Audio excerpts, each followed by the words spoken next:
Hello everyone, welcome to ITLS Academy। हमारा lecture है processing and packaging. This is part 1।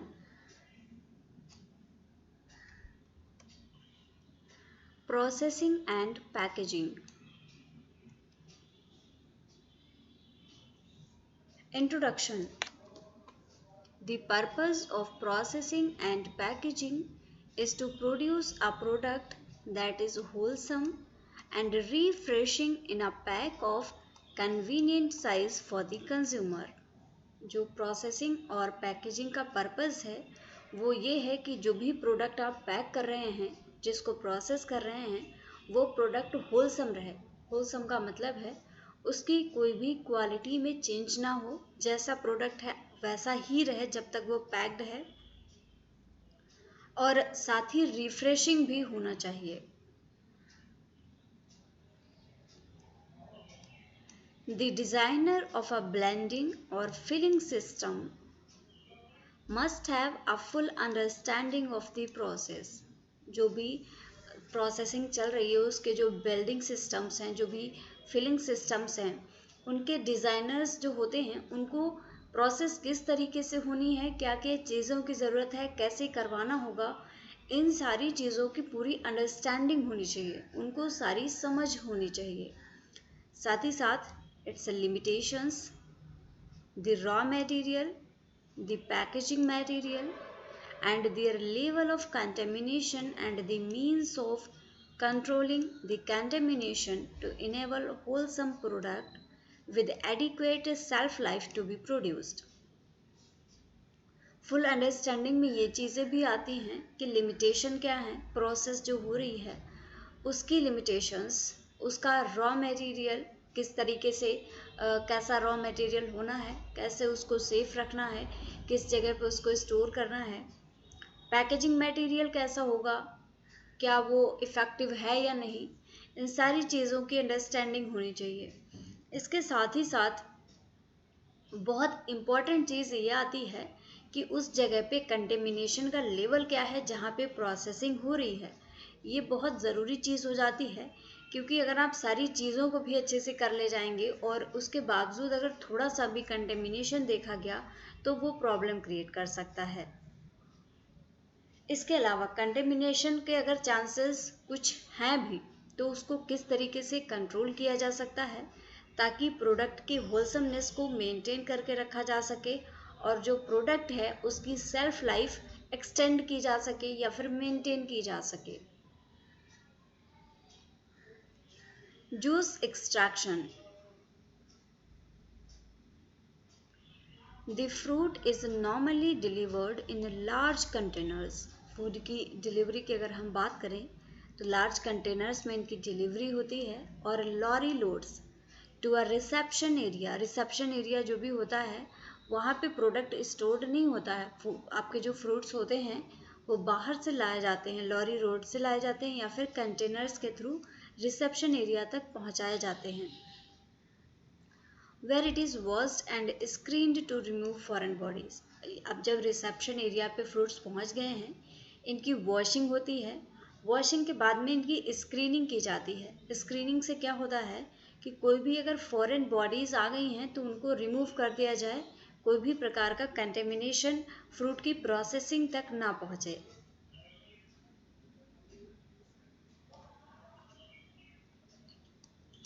The fruit is then milled, heated, mixed with enzyme to break it down। Fruit की milling की जाती है, इसको heat किया जाता है, एंजाइम्स के साथ में मिक्स किया जाता है फिर ताकि इसको ब्रेक किया जा सके, and held for a period. इतनी सारी प्रोसेसिंग के बाद में कुछ टाइम के लिए इसको होल्ड करके रखा जाता है। Enzyming is a time temperature process. Enzyming की जो प्रोसेस है ये दोनों पे डिपेंड करती है, टाइम पे और टेम्परेचर पे। ये एक टाइम टेम्परेचर प्रोसेस है। ब्लेंडिंग।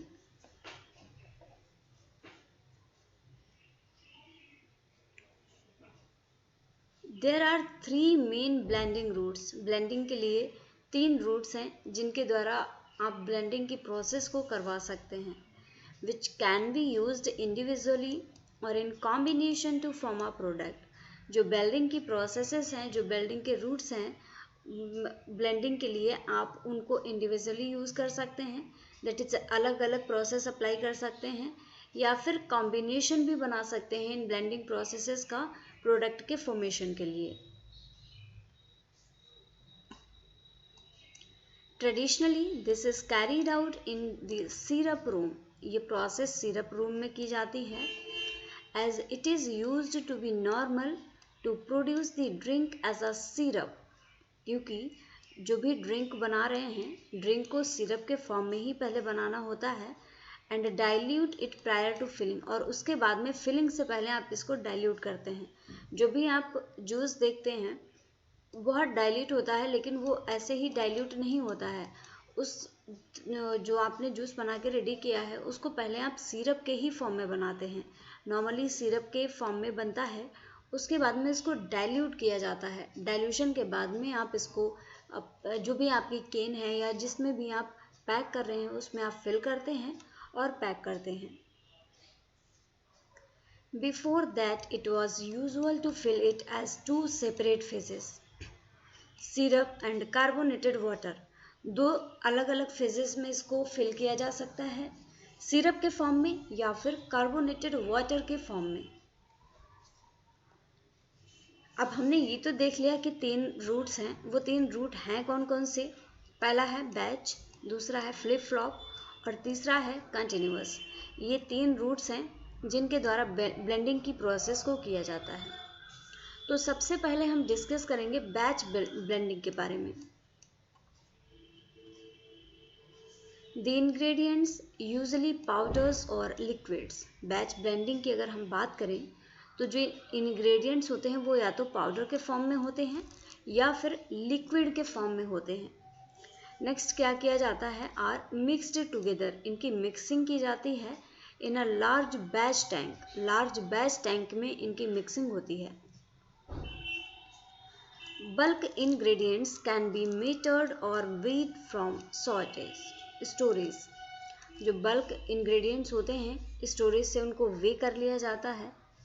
The storage tanks और silos are filled by bulk tanker। जो स्टोरेज टैंक होते हैं इनको फिर बल्क टैंकर से फिल किया जाता है। ये बैच ब्लेंडिंग की प्रोसेस हम लोग पढ़ रहे हैं।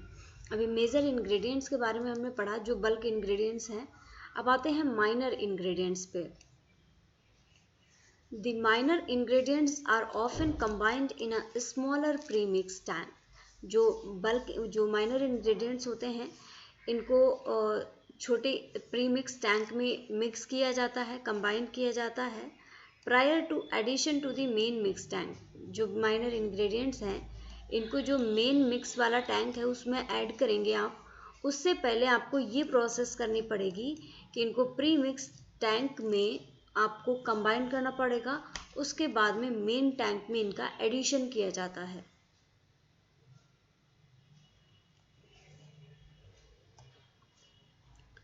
यहाँ पे फ्लो चार्ट के फॉर्म में पूरी प्रोसेस दिखाई गई है। सबसे पहले प्रीमिक्स एंड वाटर को यहाँ पे लिया जाता है। दूसरी साइड से देख सकते हैं आप sodium benzoate solution holding tank है ये। अब यहाँ से सोडियम बेंजोएट एंड वाटर आता है, यहाँ से एडिशन हो रहा है इसका और यहाँ पे इसको होल्ड करके रखा जा रहा है। यहाँ पे बैच ब्लेंडिंग की प्रोसेस हो रही है। नेक्स्ट अगर हम बात करें, ये प्रीमिक्स एंड वाटर आया, यहाँ से अगेन यहाँ गया। अब यहाँ पे प्रोसेस स्टार्ट हो गई फ्लिप फ्लॉप ब्लेंडिंग की। यहाँ पे क्या होता है? मैटर भेजा जाता है, शुगर स्टोरेज होता है, यहाँ से आता है फ्लो मीटर में। फ्लो मीटर्स के बाद में प्रोपोर्शनेट वॉल्व्स यहाँ पे लगे हुए होते हैं। अब जब ये इन वॉल्व्स में पहुँचती है, यहाँ से स्टार्ट होती है कंटिन्यूअस ब्लेंडिंग की प्रोसेस। कंटिन्यूअस ब्लेंडिंग में बैलेंस टैंक होता है, माइक्रोमीटर, फ्लो वॉल्व्स होते हैं, कोल्ड डाइवर्ट भी होता है। इसके अलावा होल्डिंग ट्यूब्स होती हैं, हीटिंग के लिए भी प्रेजेंट होता है, कूलिंग के लिए भी मैटर प्रेजेंट होता है। रीजेनरेशन की प्रोसेस भी कंटिन्यूअस ब्लेंडिंग में देखी जाती है। हॉट डाइवर्ट, कोल्ड डाइवर्ट दोनों ही प्रेजेंट होते हैं यहाँ पे। फ्लैश पास्चराइज़र भी होता है प्रोडक्ट के पास्चराइजेशन के लिए। इसके अलावा सेफ्टी रिलीफ वाल्व भी प्रेजेंट होता है कंटिन्यूअस ब्लेंडिंग में, और फिलर और कार्बोनेटर भी होता है जिससे कि जो भी आपका प्रोडक्ट है उसको कार्बोनेटेड कर दिया जाए। ये तीनों ही ब्लेंडिंग की प्रोसेस का एक कंबाइंड फ्लो चार्ट है कि किस तरीके से तीनों ही प्रोसेसेस हो रही हैं।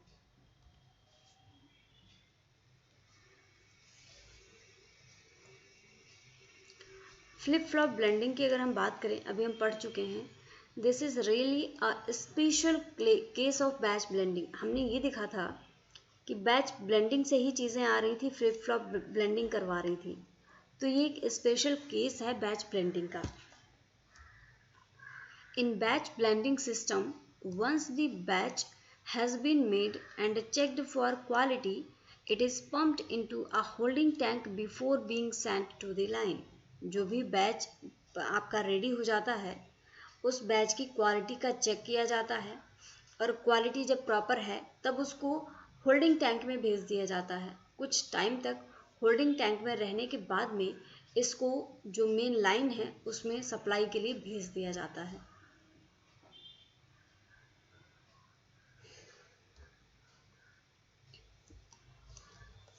In flip-flop systems, a batch is made in one mix tank. जो बैच है उसको one mix tank में बनाया जाता है and then fed directly to the line while the next batch is made in another mix tank. पहला आपका जो बैच बना one mix tank में, उसके बाद में उसको लाइन में भेज दिया जाता है। उसके बाद में पहला वाला जो मिक्स था उसको जब आपने मेन लाइन में भेज दिया, उसके बाद में तब तक आपका जो दूसरा बैच है वो दूसरे टैंक में, जो मिक्स टैंक है उसमें रेडी हो रहा है। अब करना क्या है, the second batch is sent directly to the line. Second batch को डायरेक्टली लाइन में भेज दिया जाता है। When the first batch has finished, पहला बैच जैसे ही इसका वर्क कंप्लीट होता है, लाइन से निकलता है, फिनिश्ड होते ही इसको सेकेंड बैच को वहाँ पे भेज दिया जाता है। Batches flip flop between the tanks, और इस तरीके से टैंक्स के बीच में बैचेस का फ्लिप फ्लॉप होता रहता है। तो हम ये कह सकते हैं कि ये एक एडवांस केस है बैच ब्लेंडिंग का। जो प्रोसेस बैच ब्लेंडिंग में हो रही है वही फ्लिप फ्लॉप ब्लेंडिंग में हो रही है, बस कुछ चीज़ें एडवांस हुई हैं। अब आते हैं कंटिन्यूअस ब्लेंडिंग पे। इन continuous blending, streams of raw materials and premixes are blended. जो आपकी रॉ मटेरियल हैं और जो प्रीमिक्स हैं इनको ब्लेंड किया जाता है into one another on a continuous basis. एक कंटिन्यूअस बेसिस पे इनको ये मिक्सिंग की जाती है। The proportions are closely controlled either using a system of positive displacement proportionating pumps. जो प्रोपोर्शंस हैं इनकी मिक्सिंग के, उनको कंट्रोल करने के लिए एक पॉजिटिव डिस्प्लेसमेंट प्रोपोर्शनिंग सिस्टम या पंप का यूज़ किया जाता है। अब इसमें होता क्या है, आइदर द स्ट्रोक और स्पीड इज एक्यूरेटली कंट्रोल। अब इसमें या तो जो स्ट्रोक्स होते हैं या फिर स्पीड होती है उसको एक्यूरेटली कंट्रोल किया जाता है, और using flow meters to control the throughput of each stream via speed control pumps or proportionating valves to throttle the flows.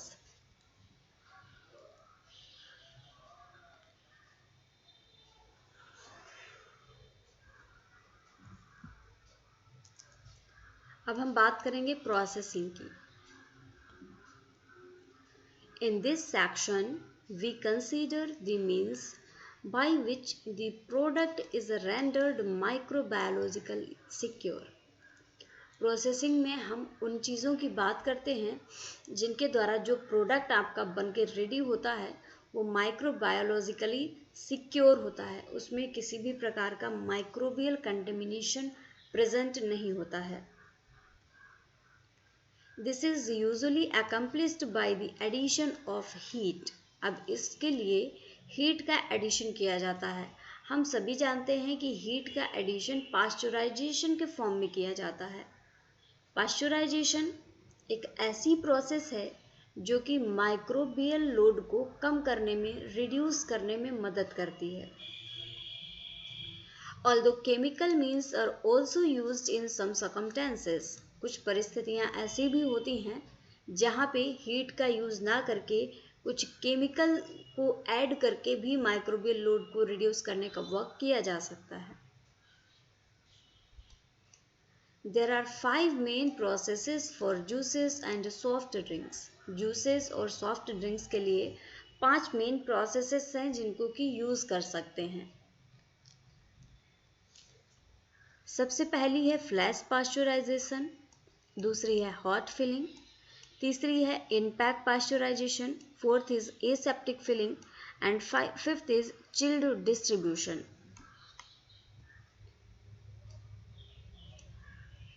The theory of pasteurisation is very simple. Pasteurisation की process उम्मीद है आप सभी को पता ही होगी कि पास्चराइजेशन क्या होता है। पास्चराइजेशन की प्रोसेस में माइक्रो ऑर्गेनिजम्स को किल करने के लिए हीट का यूज़ किया जाता है, एक पर्टिकुलर टाइम के लिए यूज़ किया जाता है और डिपेंड करता है कि आप कितना टेम्परेचर दे रहे हैं। अब होता क्या है, the product is heated and kept at or above the pasteurisation temperature for a certain time.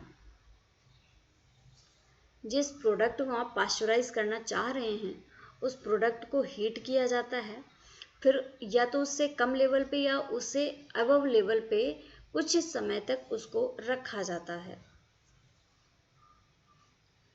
It is the responsibility of the processor to specify the temperature and time. जो भी प्रोसेसर है, जो भी पास्चराइजेशन की process करवा रहा है, ये उसकी रिस्पॉन्सिबिलिटी होती है कि टेम्परेचर और टाइम को वो स्पेसिफाई करे। ये नहीं कि आपको हीट का ट्रीटमेंट देना कुछ और टेम्परेचर पे है, हीट का ट्रीटमेंट आपने किसी और टेम्परेचर पे दे दिया, या फिर आपको कम टाइम पे देना है ट्रीटमेंट, आपने बहुत टाइम तक उसको हीट दे दी। तो इनसे क्या होगा कि आपका जो प्रोडक्ट है वो डिस्ट्रॉय हो जाएगा और पास्चराइज होने की जगह पे कुछ और ही प्रोसेस हो जाएगी।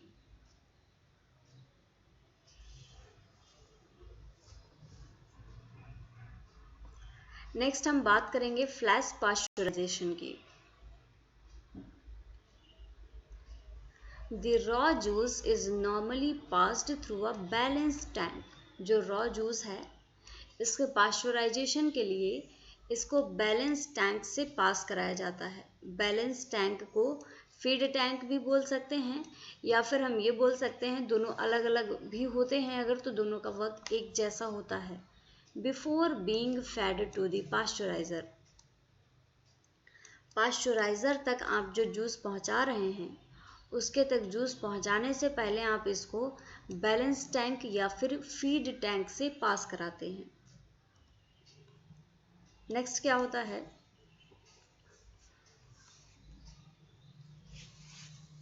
The drink is generally heated by hot water.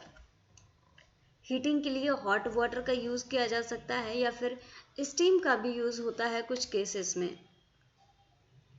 In a plate और ट्यूबुलर, या किसी प्लेट में या किसी ट्यूबुलर में इसको हॉट वाटर से आप ट्रीट करते हैं।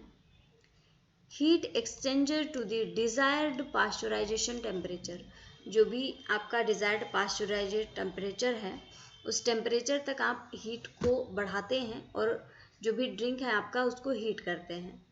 And held at the temperature for the specified time in a holding tube.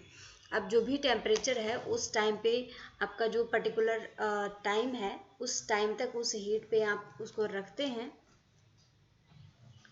Before being cooled to the filling temperature, filling temperature पे आपको जो ड्रिंक फिल करनी है उसको फिल करने से पहले आपको जो कूलिंग करनी है तो उससे पहले आपको होल्डिंग ट्यूब में उस पर्टिकुलर ड्रिंक को रखना है यूजिंग चिल्ड वाटर। और ये जो कूलिंग होती है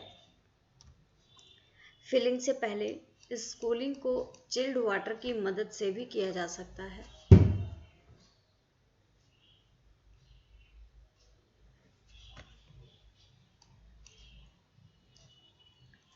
The equipment should be designed such that the treatment time is correct. Equipments को इस तरीके से डिज़ाइन किया जाना चाहिए कि जो ट्रीटमेंट का टाइम है वो एकदम एक्यूरेट रहे, ट्रीटमेंट के टाइम में कोई भी डिसबैलेंस ना देखा जाए। This is usually achieved by controlling the flow rate and passing the product through a holding tube of known volume। अब ये ट्रीटमेंट टाइम करेक्ट हो, इसके लिए क्या किया जा सकता है, जो भी फ्लो रेट है प्रोडक्ट के फ्लो रेट को कंट्रोल करके, और जो भी प्रोडक्ट है आपका प्रोडक्ट आप जब होल्डिंग ट्यूब से पास कराते हैं तब भी आप उसको कंट्रोल कर सकते हैं और ट्रीटमेंट टाइम को एक्यूरेट कर सकते हैं।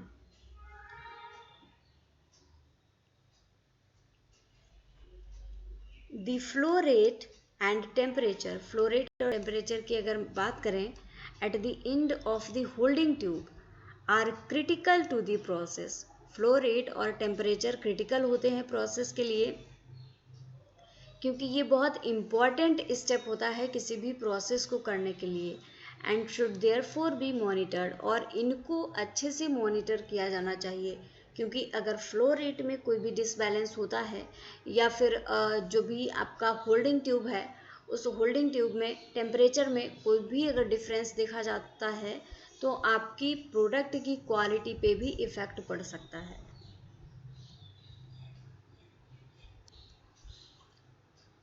Hot filling. In hot filling, product is heated in a heat exchanger।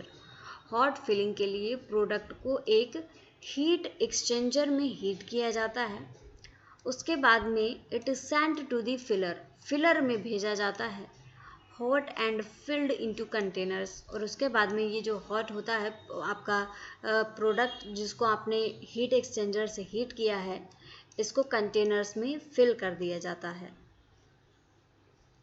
The containers are closed and held at or above the required temperature। जो कंटेनर्स होते हैं क्लोज्ड कंटेनर्स होते हैं और इनको जो भी टेम्परेचर की रिक्वायरमेंट है उस टेम्परेचर पे इनको रखा जाता है, और तब तक रखा जाता है जब तक के लिए ज़रूरत है। ये नहीं कि उसको रख दिया है टेम्परेचर किसी भी टाइम तक वो रखा रहा। It is for a specified time period, बहुत स्पेसिफिक टाइम पीरियड के लिए रखा जाता है। To being cooled,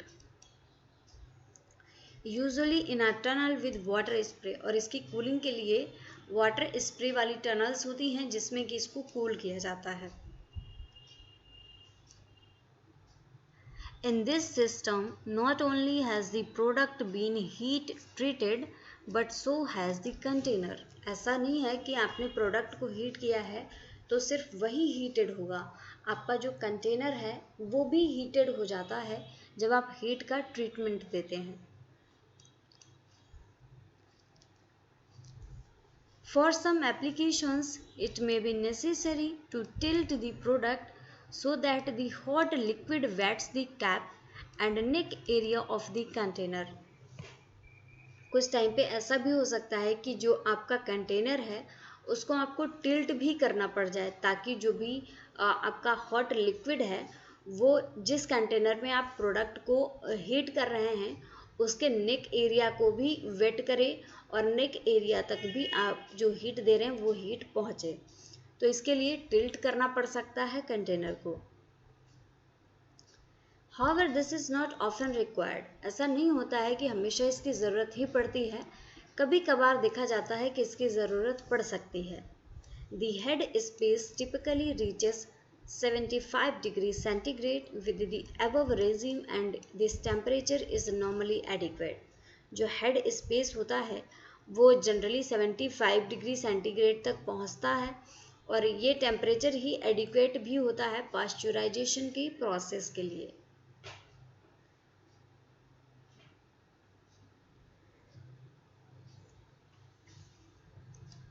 In-pack pasteurization। Generally, in-pack pasteurization is the severest and also the most microbiologically secure form of heat treatment। अगर in-pack pasteurization की बात करें तो ये सबसे ज़्यादा सिक्योर फॉर्म है हीट ट्रीटमेंट का। इसमें माइक्रोबियल कंटेमिनेशन के चांसेस बहुत हद तक कम हो जाते हैं।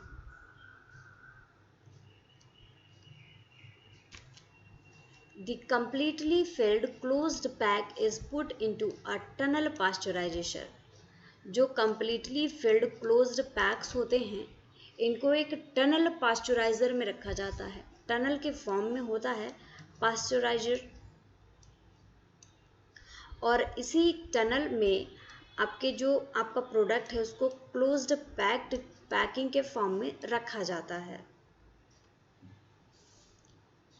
The treatment is via water spray at various controlled temperatures. अब हीट ट्रीटमेंट के लिए क्या किया जाता है, इसमें वाटर का स्प्रे किया जाता है. अलग अलग टेम्परेचर्स होते हैं, उन टेम्परेचर्स पे वाटर का ट्रीटमेंट दिया जाता है.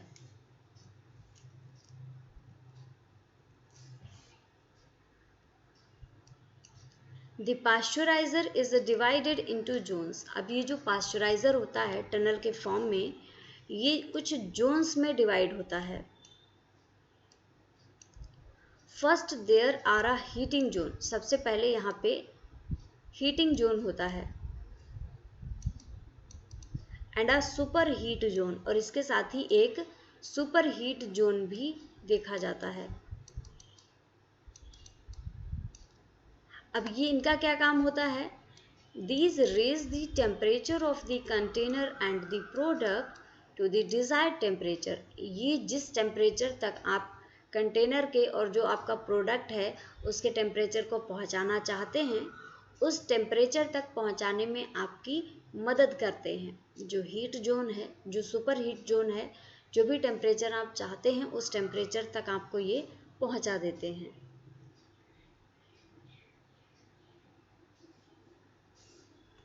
Next there is a pasteurising zone. अब इसके बाद में क्या होता है, ये हीटिंग जोन के बाद में एक पास्चुराइजिंग जोन होता है. यहाँ पे क्या होता है, where the product is held at the pasteurising temperature for the specified time. ये जो आपका पास्चुराइजिंग जोन है, यहाँ पे जो आपका स्पेसिफाइड टेम्परेचर है पास्चुराइजेशन के लिए और जो स्पेसिफिक टाइम है, उस टाइम और टेम्परेचर पे प्रोडक्ट को रखा जाता है. इसके बाद में अगला जोन होता है कूलिंग का zone. Finally the product is cooled to below 30 degree centigrade. ये जो कूलिंग जोन होता है ये फाइनली प्रोडक्ट को कूल कर देता है और 30 डिग्री सेंटीग्रेड से भी कम का टेम्परेचर यहाँ पे होता है जो कि प्रोडक्ट की कूलिंग में मदद करता है. A special case of in-pack pasteurization is a retortable process. अगर एक स्पेशल केस की बात करें इन पैक पास्चुराइजेशन के केस में, तो एक रिटॉर्टेबल प्रोसेस होती है. इसमें क्या होता है, in which the packs can be treated to elevated temperatures in a retort and cooled. इसमें जो पैक्स होते हैं, जो प्रोडक्ट हैं आपके, उसको आप एवव 100 डिग्री सेंटीग्रेड टेम्परेचर तक पहुंचा सकते हैं. 100 डिग्री सेंटीग्रेड से ज़्यादा के भी टेम्परेचर को आप पहुंचा सकते हैं with the help of retortable process. और ये जो टेम्परेचर होता है ये एक रिटॉर्ट में होता है और इसके बाद में इसकी कूलिंग कर ली जाती है. तो एक इन पैक पास्चुराइजेशन का ही ये एडवांस्ड फॉर्म है, जिसमें कि पास्चुराइजेशन तो इनपैक्ट पास्चुराइजर की तरह ही होता है, लेकिन इसमें टेम्परेचर आप 100 डिग्री सेंटीग्रेड से भी ज़्यादा पहुंचा देते हैं, क्योंकि बहुत से माइक्रोब्स ऐसे भी होते हैं थर्मोफाइल्स जो कि मोर देन 100 डिग्री सेंटीग्रेड पे सर्वाइव कर सकते हैं. तो अगर कोई भी ऐसा केस है जिसमें इस टाइप के माइक्रोब्स प्रेजेंट हैं, तो उन माइक्रोब्स को किल करने के लिए आप इस रिटॉर्टेबल प्रोसेस का यूज़ कर सकते हैं इन पैक पास्चुराइजेशन में. So thank you everyone for watching this session. अगर आप कोर्स को ज्वाइन करना चाहते हैं तो लिंक डिस्क्रिप्शन में है, वहाँ से आप कोर्स को ज्वाइन कर सकते हैं. फॉलो करिए ITLS अकेडमी को on various social media platforms. Thank you everyone for watching this session. Like this video, share and subscribe to our YouTube channel. Thank you very much everyone. Thank you very much for connecting with ITLS Academy and thank you for watching this lecture. Stay connected.